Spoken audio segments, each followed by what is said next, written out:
Time Dropper fam, day 4. Every single day has had its incredible stories. Today, we've got a good one for you. Clippers later, but I've met Sam Cassell. I finally met Sam Cassell. A dream come true. And it was funny because I was just like working up the courage to go up there.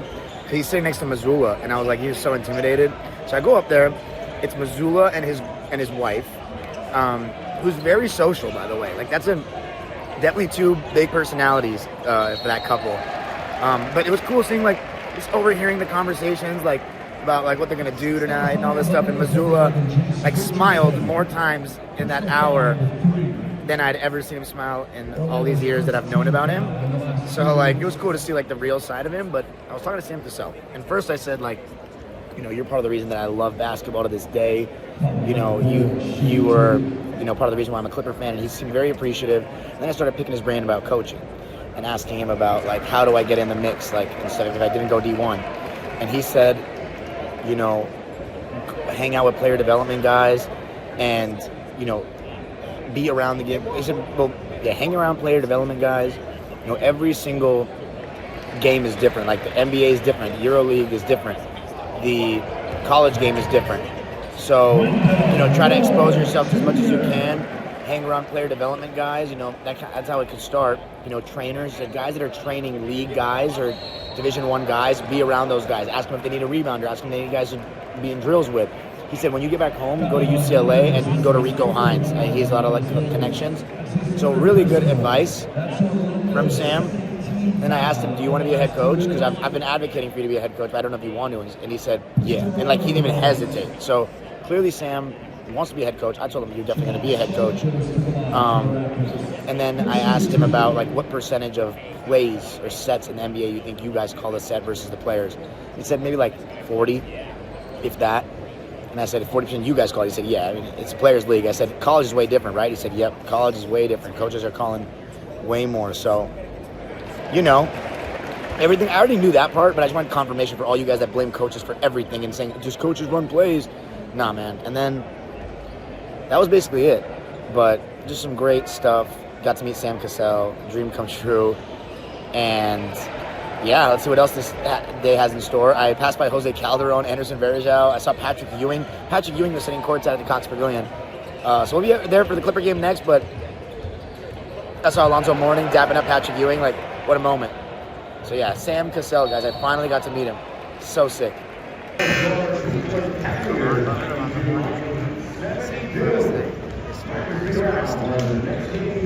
Mr. Money Mona, how are we feeling before this game?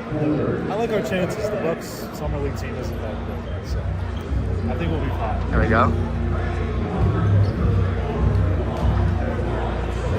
There's Chris Dunn. Derek Jones.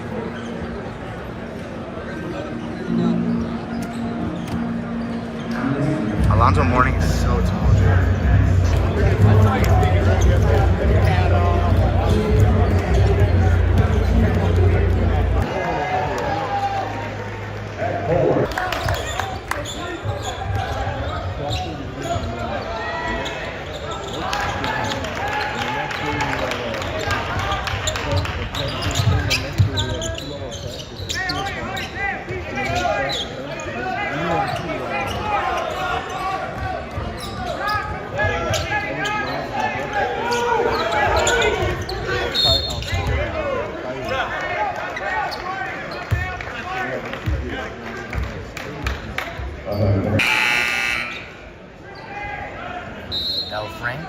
Tyler, Laurie Drew, Dante Jones, Chris Dunn, Derek Jones, Stevie B.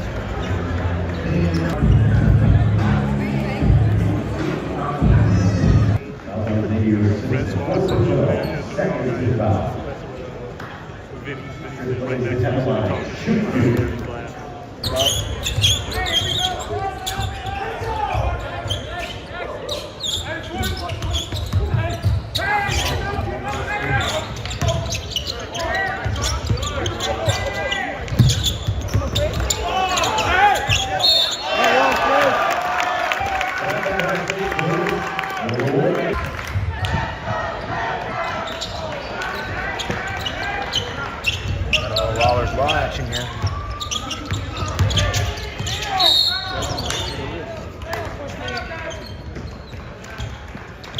Five more seconds, I would have been gone. Not that easy.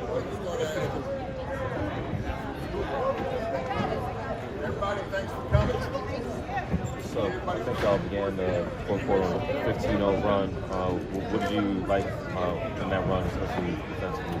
Just the defense. Like I keep telling them, if we don't have to play in the half court, that's what we don't want to do. We want to turn people over, get out in transition, and get easy baskets. And they did a great job of locking in on that. First quarter, we started out slow. We just picked it up every quarter, so that's something we're going to talk about. And just they did a better job of not getting rejected and not letting straight line drives happen in that fourth quarter. What do you feel like is key in that defensive effort? To be honest, Trent Flowers has been coming in these last 2 games and bringing this great energy off the bench. He's been playing hell of a defense, not getting blown by, not having straight line drives, communicating early. He's been doing a great job. He's been a big spark for us off the bench. What have you been challenging from Patrick and Cam? From Patrick to rebound the basketball, make shots, constantly space the floor, and just play good defense. And he showed that tonight that he could do all those things, especially on the rebounding end. We're always on the move out rebounding. He did a good job of that tonight. And what about Cam? Could he add that? For Cam's doing, I talked to Cam after the game. He kind of had a slow start in the first quarter. Not a lot of touches, didn't get agitated, stayed with it, and let the game come to him. And he did that in the game 1. He's did it again in game 2, and just his poise has been huge for us. You feel like Yannick has responded to kind of what you've asked him through these first 2 games? He's responded well. 2 games at this level, he's learning a lot, and every day, like I just told him, he's getting better. He got better from game 1 to game 2, offensively and defensively. He'll take another step from game 2 to game 3. He'll get better again. So I like everything he's doing. It's a lot to learn in a short amount of time, and he's showing us he's able to grasp concepts and go out on the court and actually execute them. Does he mention, Phil, like there's more space on the floor out there on this game, on this level? What was that? Apologize. Does he mention feeling that there's more space out there, especially in the middle, on this level? He hasn't mentioned it to us, but we talked to him about it, just how we want him to set the screens. We're real particular about it. We got a lot of coaches working on him, how we want these screens set, the importance of him getting in and out of screens fast, the importance of him putting pressure on the rim. And like I said, he continues to respond. And I think we saw it with that last lob dunk at the fourth quarter. He's going to keep getting better quarter by quarter by quarter. He's going to get better, and he's doing that. What does he have to do to get more opportunities to, actually be able to run the floor all game? He's got to run the floor all game. If he runs the floor all game, he rim protects and continues to get down the defense, he'll be okay. But he's got to get his conditioning in shape, and he's working on it. Like I said, every game he's getting better. So I like everything he's doing. I have no issues with him as long as he comes in and works harder than he did the last game. How would you assess like his ability to set screens specifically? Good, but we just got to work on this level. At this level, we're asking him to set him a little differently than we did at the last level. Like I said, his ability to take what we're asking him to do and actually try and implement it on the court has been really good. And he's doing that. He knows he's got to get there, get in, get out. As soon as he sees the defense turn their feet or turn their body, he's getting out. And now it's on the guards to make the right play. How do you approach the next play mentality for some of the younger guys who are still learning the game at this level? Just telling them, if you don't have anything, just get to the next half. Simple reads. That's what I try to preach to them all day. Do the simple reads. It doesn't have to be hard. You don't have to spin move and try to get to the next thing. If you come off and you can get into the paint, get to the paint. If you come off and you can't get into the paint, make to the next action. Thanks, Coach. Thank you. JC's been praising your defense back-to-back games now. What does that mean for you, and what do you feel like the drive out of I mean, man, it means a lot. Just from the work that I've been putting in with my player development coaches, coming in 2 hours early just before practice starts, doing Kobe drills, playing defense, working on my closeouts, working on getting my hands on the ball, being an athlete, being a better defender, helping my team out. That's really been a focal point for me in this offseason. And, I'm just glad I'm coming out here and starting the show.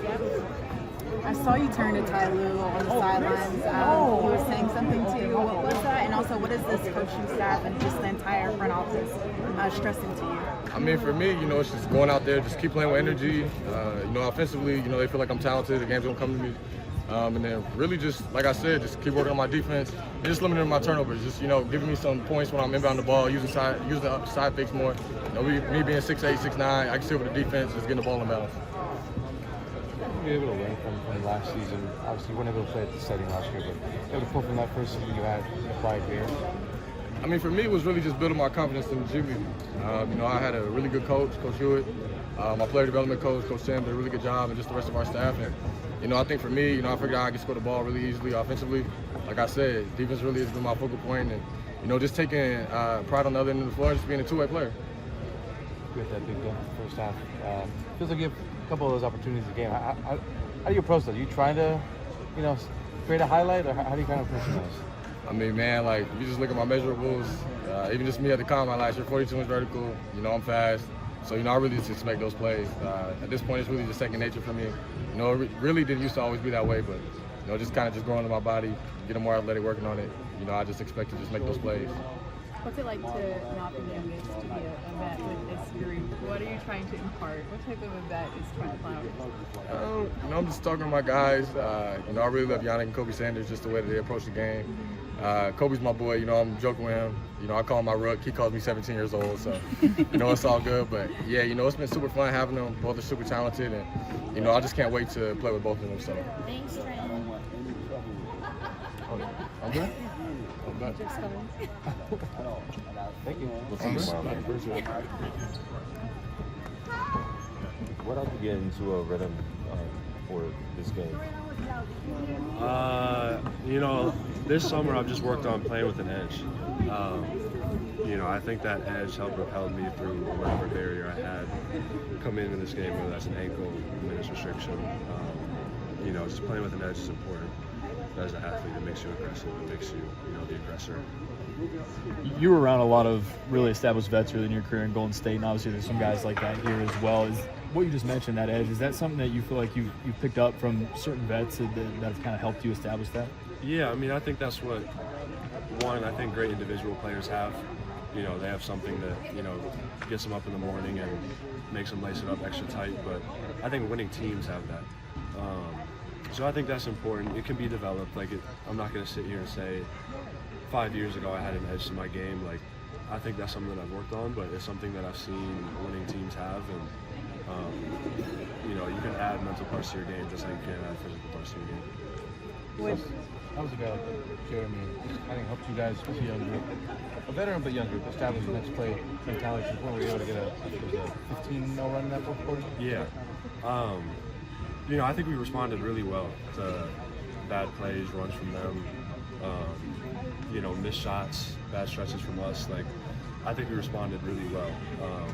As a young team, that's important. That's something that, you don't want to play scared to make a mistake, but it's important to work through those, and this was something we used.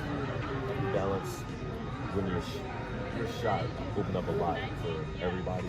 You had that one play in the corner, and you pumped it. You could have easily shot that three you made. You got all the way to the rim for it. How do you balance and feel that out? As gifted as I may be shooting, I think I'm always just taking what the defense gives me. If they're closing out too hard, put on the floor, get to the rim. If they're not there, it's a shot. So, just making the game really simple for me is just how to be effective. In what ways are you looking to grow to impact football? Just more activity on the defensive end. I think that's the biggest key to my summer. Just showing that I can defend, be active, rebound. Nothing outside of my capabilities, but just kind of show it night in and night out. Thank you. Thank you. Appreciate it. Thank you. So another day in the books. Amazing day. Met Sam Cassell. I actually also talked to Alvin Gentry and asked him the same question about how do I break into the coaching realm and stuff like that. And he said, you don't got to be an ex-player to be a coach. And he said, just keep learning about the game, keep studying the game, and make yourself, what he said? Yeah, he said keep being around the game, keep studying the game, and keep meeting people. Keep meeting people. So that was awesome. He was really cool. He said he didn't want to coach anymore. He's in the front office for the Sacramento Kings. And I asked him about the 2010 Suns. I was a big fan of watching that team. And I was like, that 2010 series, that was legendary, man. And he said, yeah, that was my most fun I ever had as a coach. And I asked him about how it was coaching Nash and Amari. And he didn't even talk about Amari. He just said Nash was amazing. Nash, he changed everything. He changed everything. So that was cool. I got to talk to referee Mark Davis. That was really funny. The referee, and I asked him, is it true that, you guys are, easier on giving text to guys that, talk a certain way? I remember Kenny Smith saying that, Vernon Maxwell would get technicals or not get technicals. And when Kenny Smith said the same thing and yelled the same way, he would get a tech, and he said, I know how you talk. And Mark Davis said, I never say that to a player. And I say, And I also said, like, it's funny how on the outside looking in, we always see the refs argue, or you guys arguing with the players, or the players arguing with you. And we don't realize that you guys, like, all know each other by name and stuff. And he was like, yeah, it's a lot less contentious than you would think. So that was really cool. Who else did I meet today? Chris Dunn remembered me. That was super cool. And I talked to Dante Jones because his son plays against us on that team that eliminated my 7th graders last year on that stacked squad with Gilbert Arenas' kid and stuff.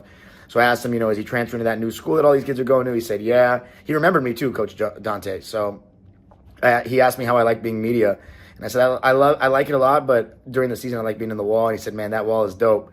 I said, yeah. And he said, best of luck on the season. So, yeah, he also said, he's having a good time. The whole staff is out there. So, really cool day. Met some media members as well. So, hopefully these will all translate into opportunities for them to hopefully be on Dime Dropper one day. Or hopefully just I take all this information and use it to my advantage when it comes to the coaching journey. Because, yes, like, I'm here on behalf of media and try to advance. Like, I want to obviously get all these people on the pod, someday. But I'm here to make connections to be a coach. You know what I'm saying? That's not why I'm here, but when it comes to the connections, I want to be a coach. Like, this is my new dream. And this is a journey documenting that new dream, but also being able to inform people what my initial journey was, which was the history of the game. And, of course, the local sports scene. So one day, something's going to have to give. But until then, we'll do it all. That's day 3, ladies and gentlemen. Or was it day 4? I'm losing track of the days. Was it day 4? Yeah. Yeah, it was day 4 today. Damn. All right. Tomorrow's the last full day. I hope you guys are enjoying the vlogs. Peace.